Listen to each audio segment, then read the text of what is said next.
Using a credit card gives you far more protection. Credit cards typically offer protections against unauthorized charges, and if compromised, you can dispute the charges without losing access to your money. Credit cards generally have a zero or a cap of $50 liability, and disputing a charge is very easy. Debit cards are different. They're linked to your bank account, and so a criminal can drain your account, leaving you without your money until the issue is resolved. Your debit card liability can be up to the full amount of the fraud. Resolving debit card fraud is more complicated and takes more time. Banks will take time to investigate and only sometimes months and months later will reimburse your account. So why risk it? Careful about what you download onto your devices. Only download things you really want and do some checking before you do. There are fake copies of legitimate software that are pirated and then modified to load malware onto your device. Maybe a Trojan, which will allow a hacker to have remote access to your device, or spyware that monitors your activities and data, or adware, which displays unwanted advertising that directs you to malicious sites, or keyloggers that record your keystrokes to capture passwords and other sensitive data. Always make sure you get your software from trusted sources. The sites you use, make sure they are valid and trusted. Remember, the more sites you navigate to, the higher the chance you will navigate to a malicious site. If you are purchasing something from a website, make sure you trust the site and make sure it is secured. Always look for HTTPS, which means the data you enter is encrypted and protected from other parties getting it. If you are purchasing something from a website that is not secure, then I would question the integrity of the site. But if you do put your payment information into a site without encryption, then a criminal can intercept your data in an attack known as man-in-the-middle attack and get your payment information and either use it or sell it on the dark web. If you have information on your computer or device, even photos you cherish, you should back them up on a regular interval. Sometimes the virus that you accidentally accept onto your device will delete your data and possibly demand ransom to get it back. If you have your data backed up, you can clean your device and reload your data and not lose it or pay to get it back. Public networks can offer a number of different attacks. A cybercriminal can use them to intercept data on the network and then use it to get into your accounts or even hijack an active session and take over access to your account. They may also have malware on them that can be downloaded onto your device. Unless you really need connectivity, don't jump onto a public Wi-Fi, and if you do, be careful what you do over it. Let's talk about passwords. I'm sure there's at least one person here that uses the same ID and password for every online account they have. Don't do that. I'm sure there's at least one other person, maybe the same person, who uses their pet's name as a password. Well, don't do that either. Your password should be 12 to 16 characters long, should include upper and lowercase characters, some numbers and symbols. Your password should not be the same for all sites. You should not have a list taped onto the back of your laptop or in your desk drawer listing all your passwords. And you should update them on a regular basis. There are too many breaches out there at companies you do business with that have some of your information, and your email and email password will likely at some time be out on the dark web for sale. If you keep your passwords forever and use the same one across all of your accounts, someone can buy that information and take over all of your accounts and take away all of your money and maybe even your assets. So don't be lazy about this. In case you don't know how to or believe that you're capable of keeping strong passwords that are different across all of your accounts, then don't worry. Consider a password manager. This is a software program that keeps passwords for all the sites you need to access, creates strong and variable passwords to access them, stores them in an encrypted database, and you can sync passwords across all of your devices. If you use a password manager, you only need to remember the password to your password manager. Here's a list of some of the most popular password managers that you can buy. I'm not going to go through them, but go ahead and take a look offline, and hopefully this is helpful for you. All right, let's talk about multi-factor authentication. Some of you probably already use multi-factor authentication. Some sites require it. Some sites make it optional, but you can turn it on, and I suggest that you do. Multi-factor authentication requires that you use two or more forms of identification. For example, if you turn it on in your banking account, you may log in with your ID and password, but before you gain access to your account, you'll get a text with a code on your phone that you need to type into the screen to get access to your account. Another form might be entering your login ID and password and then an additional PIN code. Another form of multi-factor authentication may be a physical key, a card, or a token that you put into your computer. Finally, one that works great that I'm not fond of is biometric data. This is fingerprint, facial recognition, etc. I don't like it because I don't want to give that away to an entity that can use it and potentially sell or share it. There's something really easy and really effective. It's just setting up alerts. I was able to recognize and stop a bank account assault because I had alerts set up. And when I was alerted of new external transfer accounts being set up, I knew it was not me setting them up. And so I immediately reported fraud and froze my accounts before the cyber criminal could take my money. I recommend setting up lots of alerts on your bank accounts and credit card accounts. The type of alerts you can configure will vary based on the company offering the account.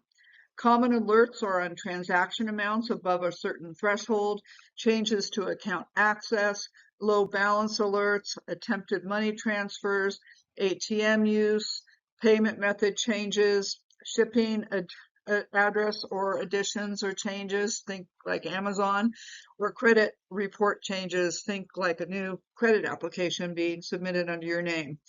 You can just log into your account, find where you set up alerts, and then use them liberally. I actually have a special email account that I have all of my alerts sent to that is not the same account I use for email. This means that when my medical provider system is breached and my email information is sold on the dark web, it's not the one I receive alerts on.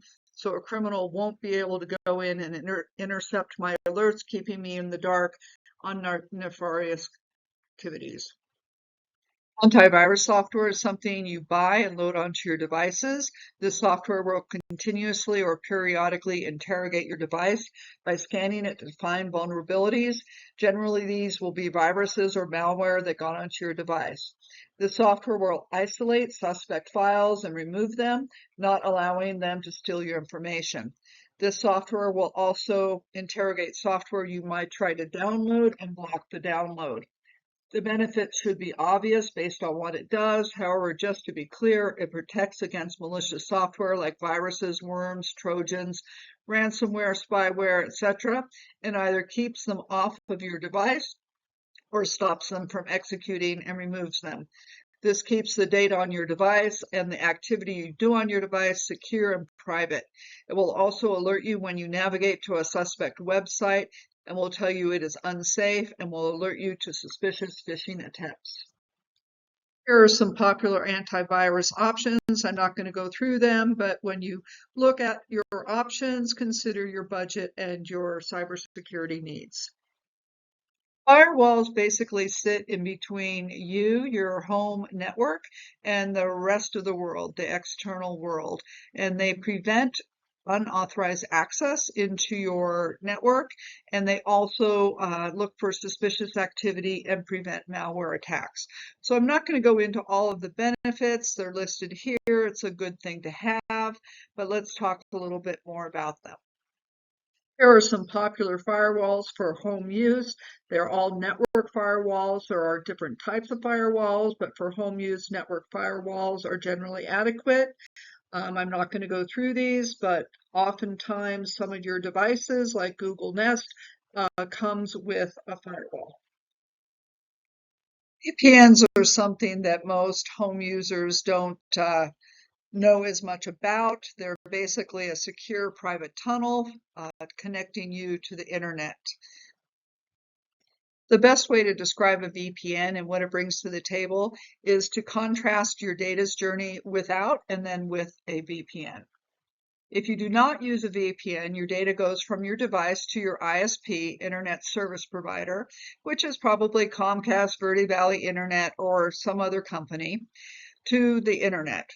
Your ISP will be able to see your data and will know your IP and where you're located. The ISPs collect data including your browsing history, search queries, location, and even the content of your communications. The data an ISP collects can be shared with third parties, including advertisers, data brokers, and sometimes government agencies. Your data may also be intercepted by cyber criminals through various means. If you do use a VPN, your data moves from your device to a secure tunnel where it is encrypted and then sent to a secure VPN server, and then it is sent to the ISP and then to the internet. Here, your IP and your location are hid from the ISP and your data is encrypted.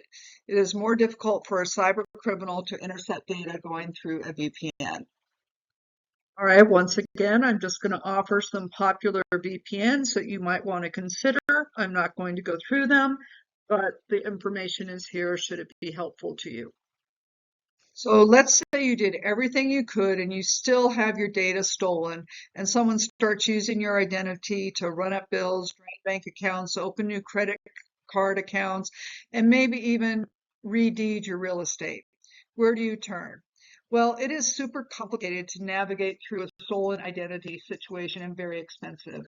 There are companies that offer identity theft insurance. They generally watch your credit reports to identify new or suspicious activities, scan the dark web for your information, and look for evidence that someone is doing something in your name that is not you. Services vary. They are also generally have legal assistance to recover your identity and cover the costs of identity theft. Here's a list of some companies that offer identity theft protection. Again, I won't make a recommendation. Look at each and determine which works best for your needs and budget.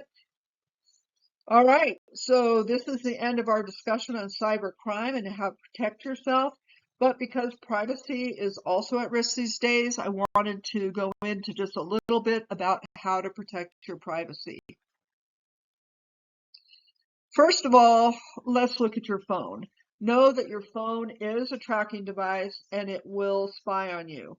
Your phone knows where you are at all times, even if you turn it off.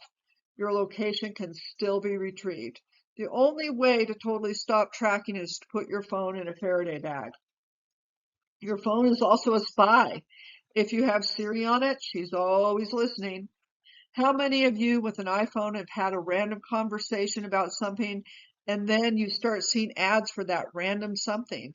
That's because Siri or Apple was listening, identified you had an interest in an item, and then triggered advertising for that item.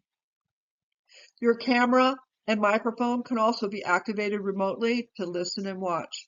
Again, the only way to keep everyone in the dark is to put your phone or device in a Faraday bag. But when you don't do this, here's some other suggestions. Leave your phone off when you're not using it. Keep it on airplane mode when not needed. I especially suggest doing this at night. Keep the OS updated because operating systems come out with updates or patches that include security patches to protect you against newly discovered threats. We spoke earlier about the dangers of public Wi-Fi. Many applications on your phone will want to know where your location is, and most of them don't need to, so turn it off. Use a secure private browser and search engine, and I'm going to talk more about that in a minute. Keep location services off unless you really need them. Be careful what you download. Disable ad tracking in your settings, and use a VPN for the same reasons we discussed earlier. Now, I mentioned you should use a browser and search engine that protect your privacy, but many people don't know the difference between the two. So I thought I would explain their uses and how to find options for each that don't record and sell your data. You communicate through your device. You use a browser to access the internet, and within the browser, you use a search engine to help you find what you need. It is actually the search engine that accesses the internet and finds the information you need.